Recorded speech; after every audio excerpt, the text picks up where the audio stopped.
Sziasztok! Egy olyan videót csinálok most, hogy megnézzük, hogy mi várható a kapcsolatotokban, abban, amelyikre gondoltok. 3 választás lesz, az első csoport, a második és a harmadik csoport, és megnézzük azt, hogy mi a kapcsolat jelenlegi helyzete, és mi várható hosszabb távon, hogyan alakul a kapcsolat, és ebben most nem azt határozom meg, hogy 1 hét, vagy 2 hét, 1 hónap, vagy 2 hónap, hanem tényleg hosszú távon hogyan alakul a kapcsolat. Úgyhogy lássunk is hozzá, akik az első csoportot választották, azok esetében kérem, hogy meglássuk, kérem a lapokat, hogy lássuk, hogy hogyan áll jelenleg ez a kapcsolat, amelyikre gondolsz. Mi ennek a kapcsolatnak a jelenlegi helyzete? Mit lehet tudni erről a kapcsolatról?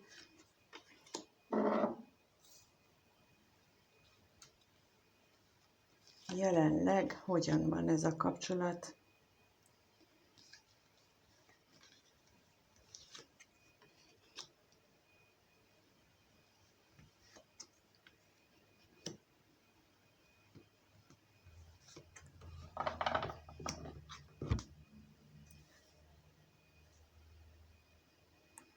Kijött a beteljesedés, a korongokásza, a megfontoltság, a kardok hercege és a szerelem lapja, a kelyhek 2-es.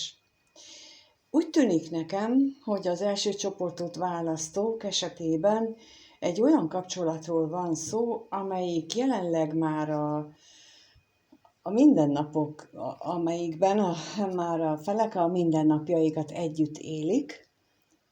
Ebben a kapcsolatban itt van a kelyhek 10-es, a beteljesedés lapja.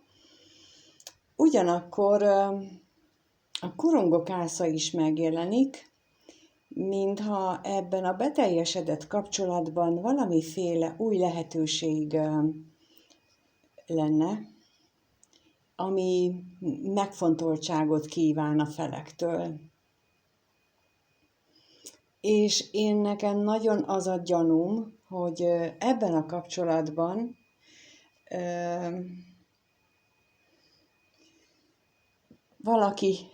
valami új, eddig ismeretlen tényező jött be, és a kardok hercegével azt mutatja, hogy ez egy olyan megtapasztalás, ami valamelyik felet érinti. És legvégére a kelyhek 2-ese jött ki, a szerelem lapja, és ebből nekem az jön, hogy ez a kapcsolat, amelyikben a kérdező most van, ez a szerelem lapja erre érvényes, a kardok hercege pedig egy ilyen sötét energiát áraszt magából. Ahogy a korongokásza is, nem az szokott, de ez a korongokásza, ez egy ilyen nagyon sötét energiát mutat. Úgyhogy az egyes csoportot választóknál én úgy érzékelem, hogy a meglévő kapcsolatuk zajlik éppen.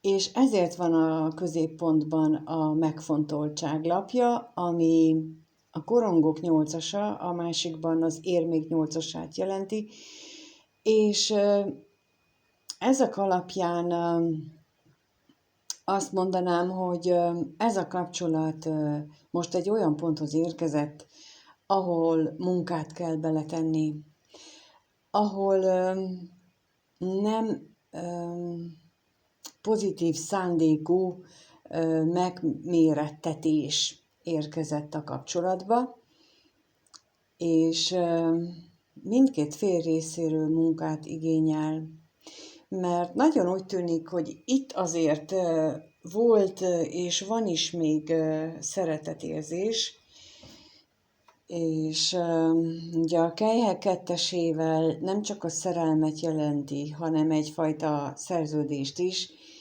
És lehetséges, hogy ez mint egy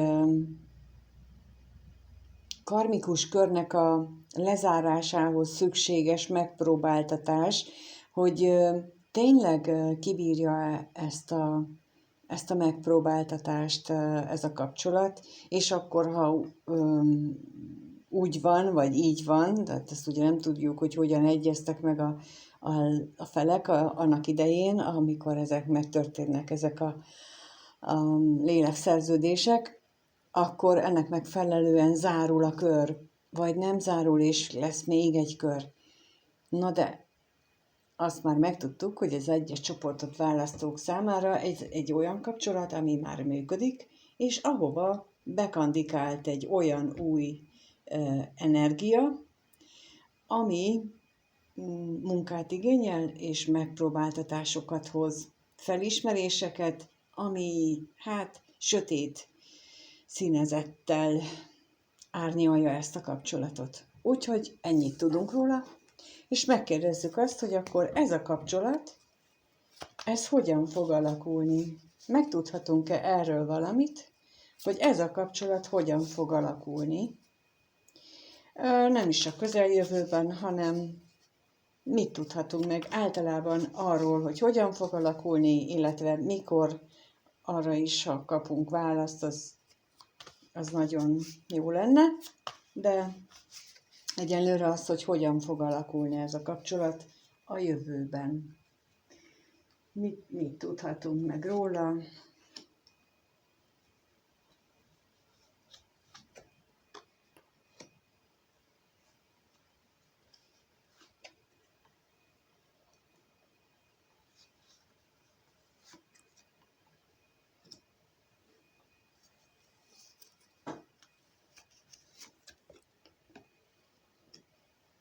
Kijött a tunyaság, mint a kelyhek nyolcasa, a bolond, a sikerlapja a korongok hatosával, az elnyomás lapja a botok tízesével, és a boldogság lapja a kelyhek kilencesével.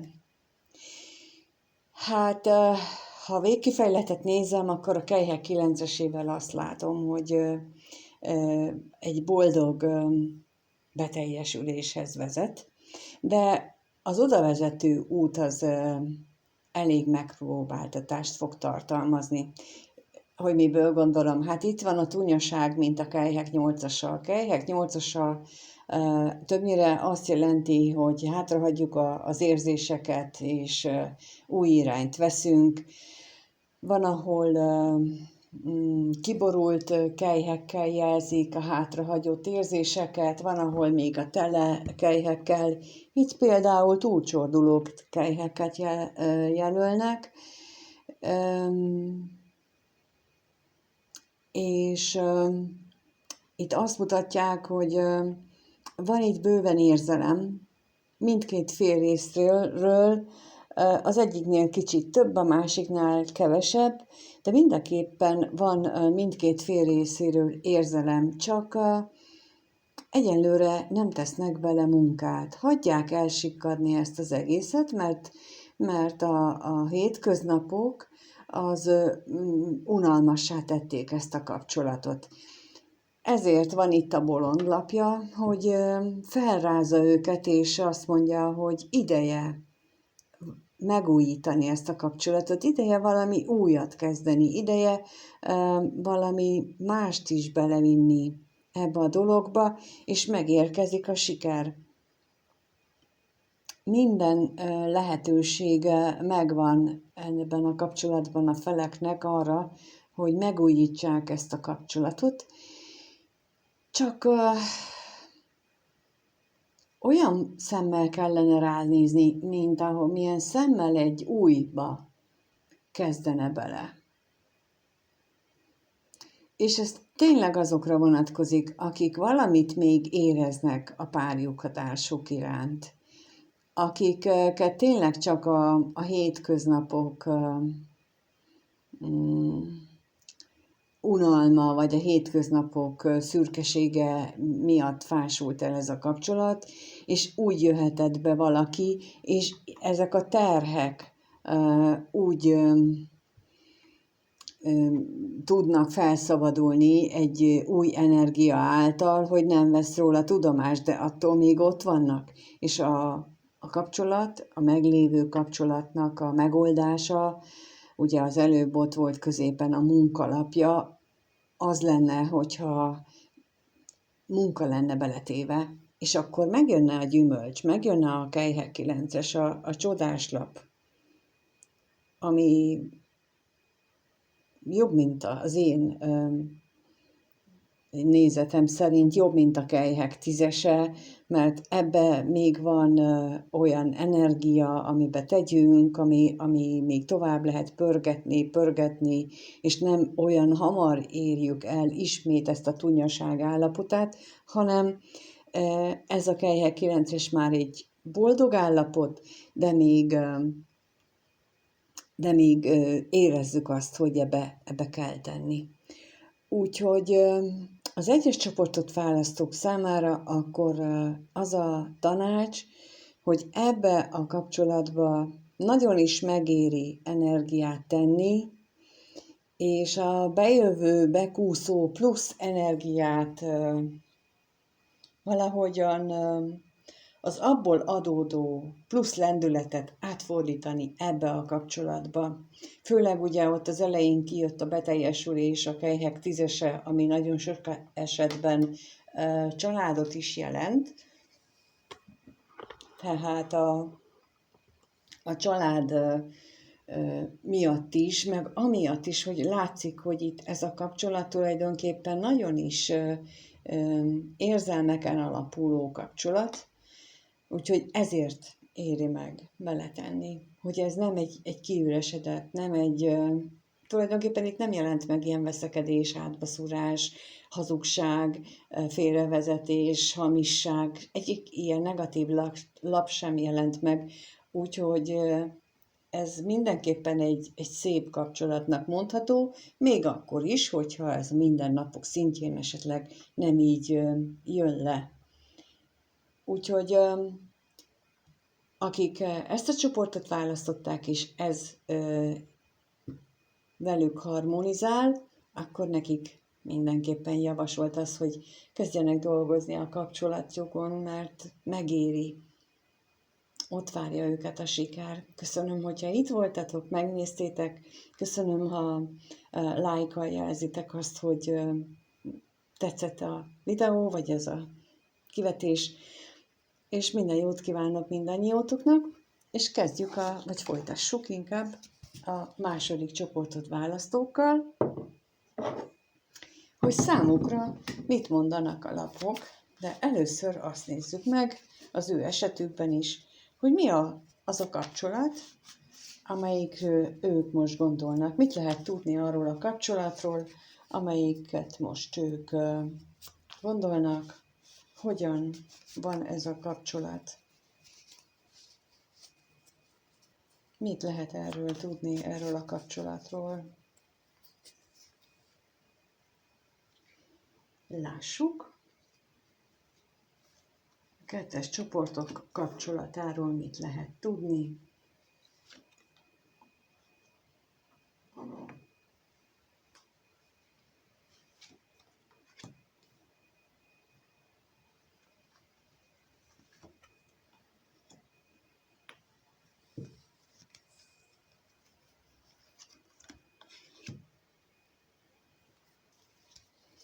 Kijött a botok lovagja, a kardok hercegnője, a változás, a kardok lovagja és az egyensúlyozás. Ahol a változás lapjait ugye a korongok kettese, az érmék kettese, az egyensúlyozás az pedig a 8-as nagy arkánum, ami más taróban az erő lapja, vagy a régiben az igazságosság lapja. És ezek a lapok alapján azt tudom mondani, hogy ez a kapcsolat egy most induló kapcsolat. Mert hogy a botok lovagja az egy szenvedélyes, hirtelen jövök, aztán el is tűnök lovag, aki nagyon szórakoztató, nagyon heves, de ugyanakkor tényleg az a lovag, aki amilyen gyorsan jött, olyan gyorsan el is tűnik egy időre, aztán ha kedve tartja, újra feltűnik, és újra itt van egy darabig, és elszórakoztatja a közönségét, aki éppen lehetsz te is, vagy fordítva, és aztán megint eltűnik. És itt van a kardok hercegnője, aki hát még nincsen egy szinten a lovaggal, mert ugye még egy lovag megjelent, a kardok lovagja. A kardok hercegnője sincs egy szinten a kardok lovagjával sem, tehát ez a hercegnő, itt ebben az esetben azt gondolom, hogy a női energiát megtestesítő személy egy kicsit ki van ábrándulva a szerelemből, mondjuk így, egy kicsit ki van ábrándulva a világból, elég sötéten látja ezeket a dolgokat, elég negatívan éli meg. Őt még úgy látom, hogy elszórakoztatja ez a botok lovagja. Az ő életében úgy tűnik, hogy még nem igényel többet, mint ilyen fellángoló szórakoztatást, mert ő még nem tart itt ezen a szinten, akik ezt a csoportot választották. Bár mindkettejük esetében, mind a botok lovagja, mind a kardok hercegnője esetében egy változás megy éppen keresztül, mind a ketten egy változáson mennek keresztül. Amikor is a kardok hercegnője valószínűleg egy érettebb minőségbe vált, de ott sem nagyot emelkedik tulajdonképpen, hanem egy kicsivel érettebb. De még ott is inkább a hétköznapi élet dolgait akarja megélni, és nem a mély érzésekre vágyik. És a végén megint az egyensúlyozás lapja jelenik meg a 8-as nagy arkánummal, tehát ez egy nagyon változékony kapcsolat, egy nagyon mozgásban lévő kapcsolat, amelyikről ennyit tudunk jelenleg, hogy itt még az érzelmek nagyon nincsenek jelen, itt még csak az anyagi síkon, a fizikai síkon vannak találkozások, rendezvúk, beszélgetések valamennyire, mármint hogyha a botok lovagja sokat szeret beszélni, akkor lehetséges. Ha mondjuk ő a kardok lovagja is, akkor szeret beszélni, de akkor sért is. Ha viszont a botok lovagja csak jön, tesz és megy, akkor kevesebb a beszélgetés. Összességében azt gondolom, hogy ez a csapat, akik ezt választották, hát nekik még nagyon sok változni valójuk van. Nem véletlenül van itt középen is a változás, meg a végén is a változásnak az energiája, de megnézzük, hogy mivé változik. Ha már ennyi változás van ebben a csoportban, akkor hogyan változik meg ez az energia, ez a kapcsolat, ez mivé fog alakulni? Mit tudhatunk meg arról, hogy akik ezt a csoportot választották, azoknak a kapcsolata, az hogyan alakul, mivé változik, mit lehet jelenleg az energiák alapján megtudni, hogy hogyan alakul ez a kapcsolat. Hogyan alakul ez a kapcsolat?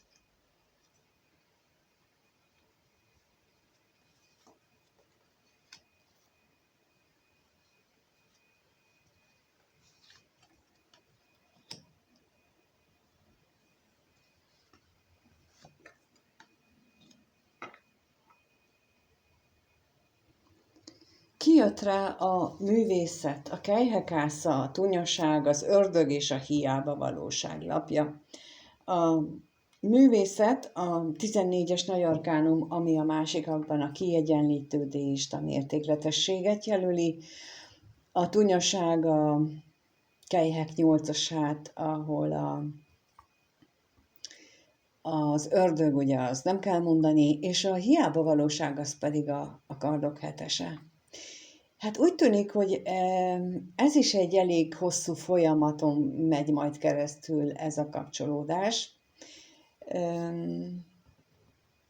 Finomodnak és csiszolódnak egymáshoz az energiák. Némely esetben érzelmek is megjelennek valamelyik fél részéről, tehát vagy a férfi vagy a női minőség részéről megjelennek itt az érzelmek is, és igazság szerint mind a kettő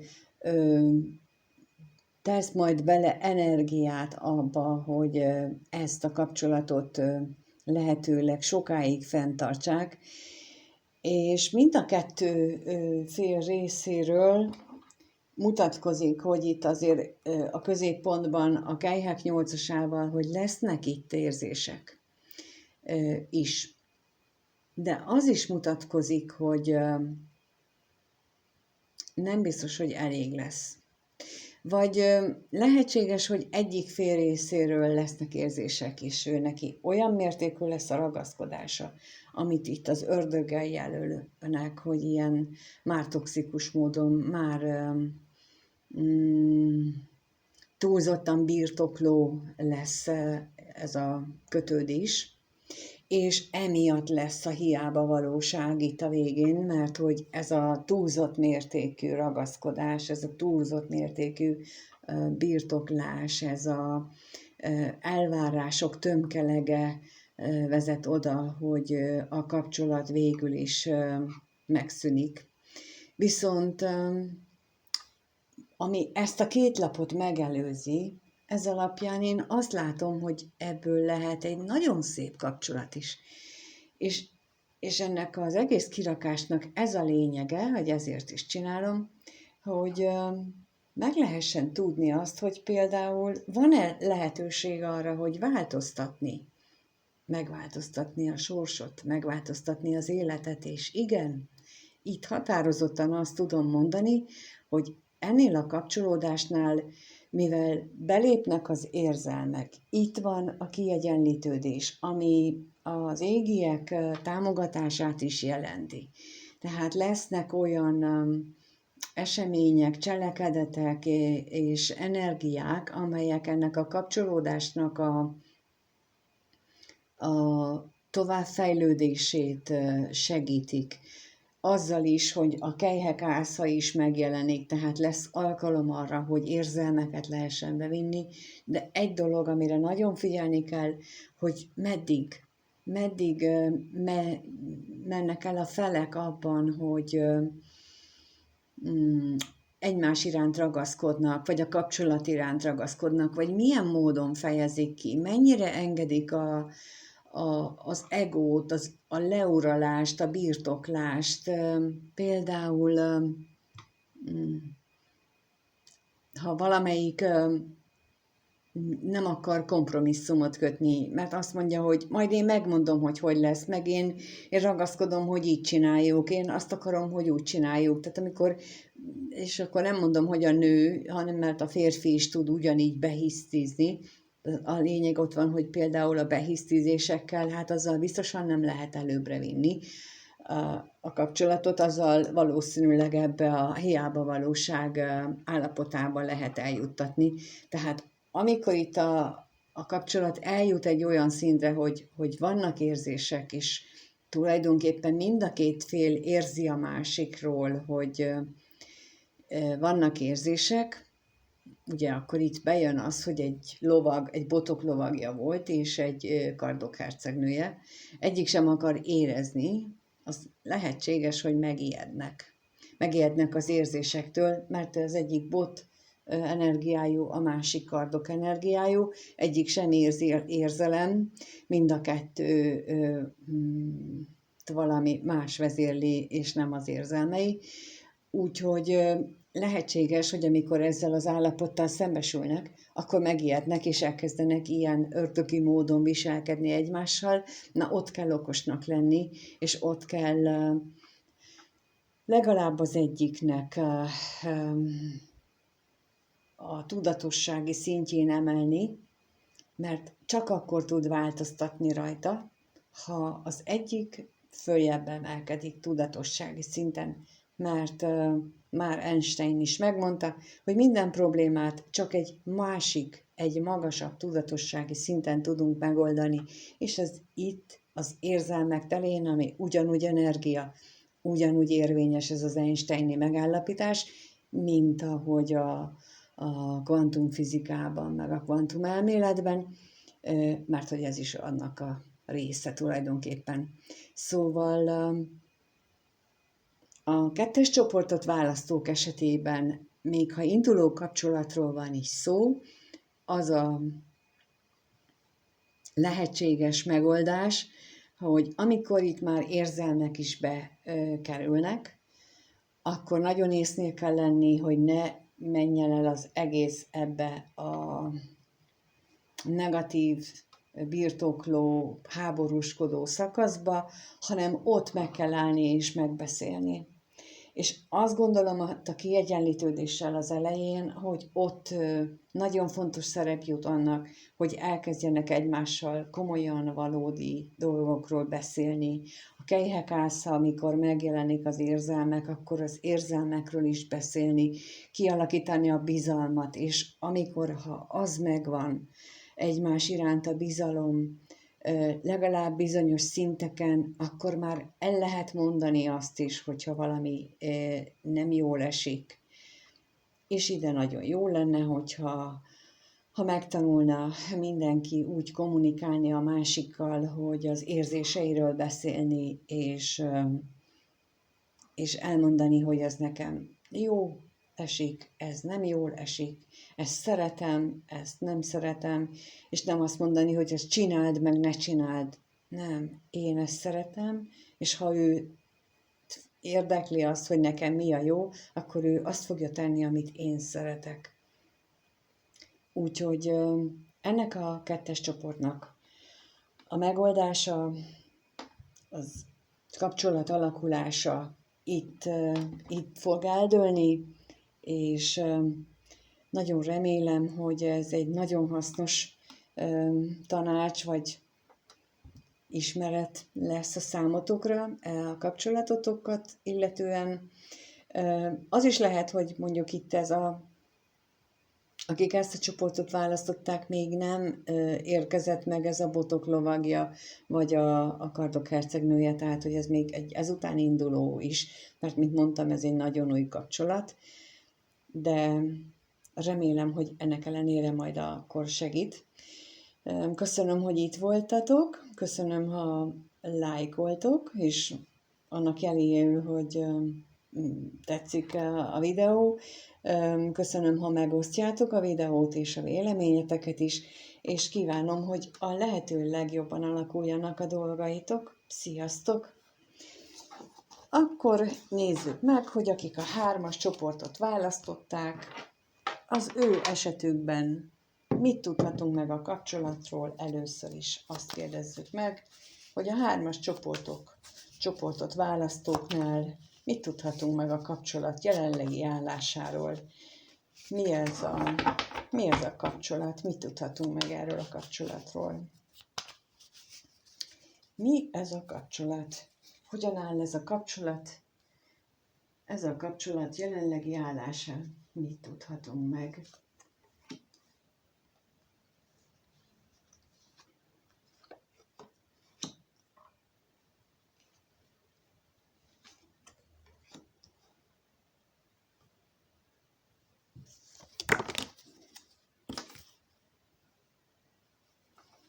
Hát,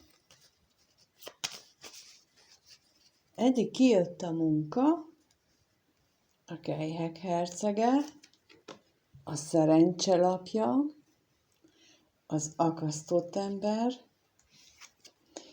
és a csalódás.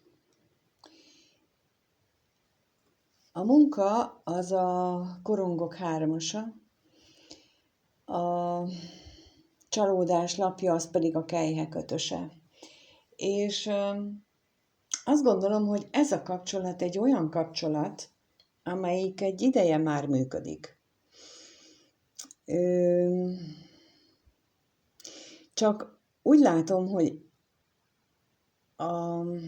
az egyik vagy a másik fél, aki a Kelyhek hercegének a szerepében van, ő még nagyon érzelmileg legalábbis nagyon gyerekcipőben jár. Még csak úgy van ezzel a kapcsolattal, hogy benne is van, de még nem érzékeli azt, hogy ő egy kapcsolatban van. Tehát, hogy ő még csak ilyen flörtnek, ilyen kis egyszerű randizgatásoknak érzékeli, míg a másik fél, a kapcsolatban lévő másik fél, az meg azt érzékeli, hogy ő már rengeteg energiát belerakott ebbe a kapcsolatba.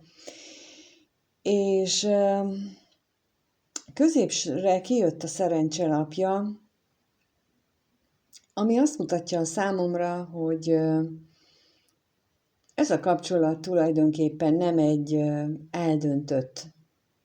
Ez még akárhogy is alakulhat. Ez tényleg a szerencsén múlik, tényleg azon múlik, hogy a sors vagy a szabad akarattal a benne lévő felek milyen irányba terelik.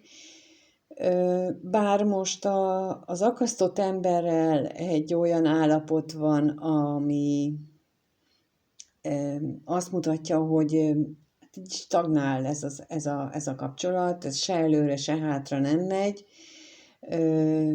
Mindkét fél úgy érzi, hogy csalódás ez az egész, talán nem is kellene folytatni, de valami miatt mégsem szakítanak teljesen, mert itt nem azt érzem a csalódással ezzel a kelyhekötössel, hogy ők szakítottak volna, hanem az akasztott emberrel azt gondolom, hogy sokkal inkább, hogy ez a kapcsolat fel van függesztve.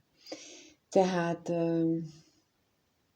olyan, minthogyha nem lenne a kapcsolat, de valahogy mégis van. Tehát lehet, hogy energiaszinten még, vagy az egyik fél még akarná folytatni, a másik meg nem, és időről időre ez változik is, tehát hol az egyik akarja vagy folytatni, hol a másik húzódozik, de néha azért mégiscsak találkozunk, szóval ez egy olyan, nem azt mondom, hogy egy se vele, se nélkület kapcsolat, mert abban legalább érzelmek lennének, vagy vágy, vagy szenvedély, de itt aztán végképp semmi. Tehát ez egy nagyon minimális érzelemmel megtöltött kapcsolat, amit valahogy működtet ez a két fél. Megnézzük, hogy hogyan fog ez a kapcsolat alakulni. Ez olyan hétköznapi kapcsolatnak tűnik a számomra. Bocsánat, tehát, hogy nem tudom, tehát nem egy ilyen nagyon lélekszerződésen alapuló, nagy szerelmet, nagy lángolást mutató kapcsolatról van itt szó, hanem sokkal inkább csak egy ilyen hétköznapi, jól el vagyunk egymás társaságában, szeretjük egymással lenni, még a testiség is jól működik, ha éppen jól működik, aztán egyébként meg, ha nem, akkor is úgyis jó. Szóval nekem egészen úgy jön ez a kapcsolat, hogy ez ilyen, hát úgy van. De hogyan lesz, ezt kérdezzük meg, hogy hogyan alakul ez a kapcsolat, mit tudhatunk meg róla. Hogyan alakul ez a kapcsolat, mit tudhatunk meg erről.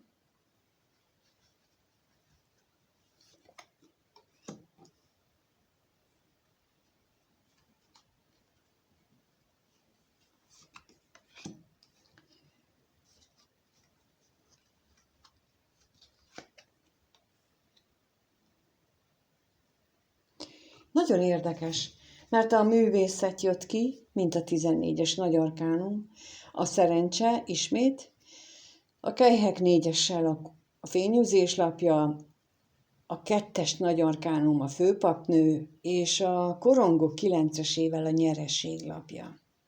Úgy tűnik nekem, hogy ez a kapcsolat,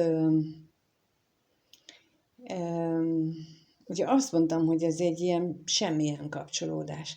És mégis, tehát ha az 5-ből 3 nagy arkánum kijön, akkor az azt jelenti, hogy ez mégis egy jelentőségteljes kapcsolat, bár lehet, hogy a feleknek fogalma sincsen erről, hogy ez milyen fontos.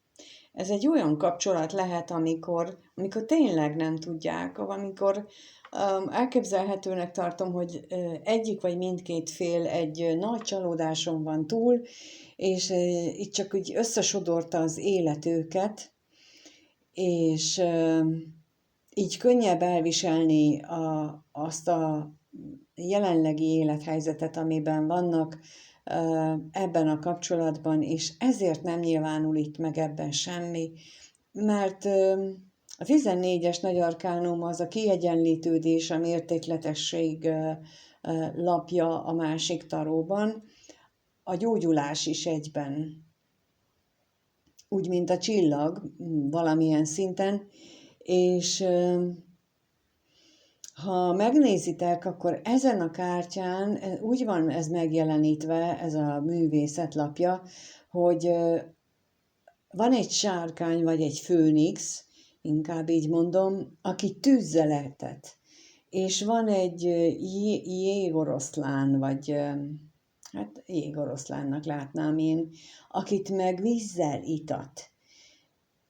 Tehát a tűz és víz elegyítését próbálja ez a személy, aki kétarcú ráadásul, aki egyrészt egy bolond, vagy feminin bolond, és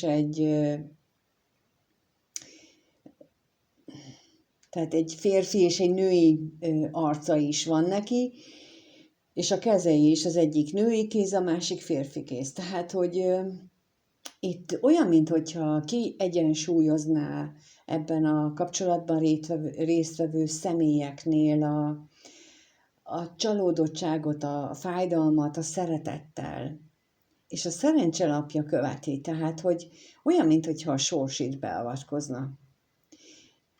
Mert valahogy nekik ez fontos, az ő számukra fontos ez a kapcsolódás, és középen a fényűzés lapja a kelyhek 4-essel, ami máshol